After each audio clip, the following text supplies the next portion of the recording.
Friedman, NHL Insider every Monday. Tell us how Laine and Dubois and that blockbuster came about, because it sure did seem on the outside. Now, you're more in tune with this stuff, but it sure did seem like on the outside that accelerated really quickly. Well, I think what happened is I think what happened was they knew probably around the draft, Pat, that they could make this deal.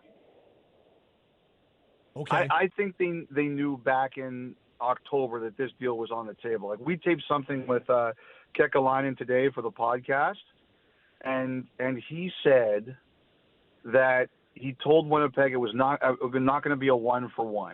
He wanted Roslovic in the deal. So that's one reason that nothing happened with Roslovic until now. So they got the deal, and basically I think Columbus wanted to see if they could change his mind. But they always knew at the end of the day that was the deal on the table. So, for example, in Philly, I heard Philly asked about Laine, and I think Winnipeg asked them for Provorov. And because they knew that why should we settle for anything that we don't think is as valuable as Dubois? And so anything they asked for had to be better than Dubois. And anything that Columbus asked for had to be better than Laine and Roslovic. Now, I think the reason it took as long as it did was because Columbus wanted to see if they could change his mind. But after that game on Thursday, Pat, it was over. Yeah. It was over. And, you know, the deal would have been done Friday, but I think the Jets were going through the medical records, and that's why it wasn't done until Saturday morning. Like I think Kekalainen took the deal once throughout the league.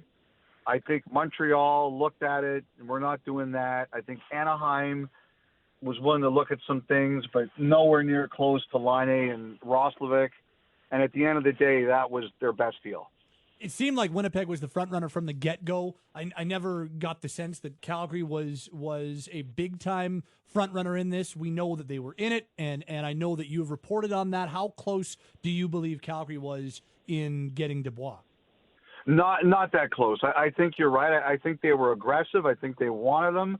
But, you know, I would bet, like, if you're Columbus, you know, you want – I mean, are you making that deal – like the only reason I think they wouldn't necessarily want Goodrow is that they only have control of him for one more year, right? Mm-hmm. Like, without the knowledge that he was willing to stay there, I just doesn't make sense for them.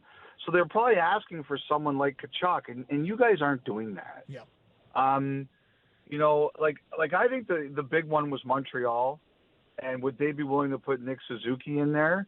And I would bet you that before the season, Marc Bergevin would at least think about it. But after the way Suzuki started the season, he can't do it. Yeah.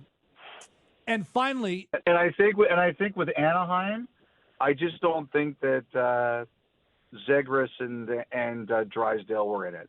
I just don't think they had them in it. Okay.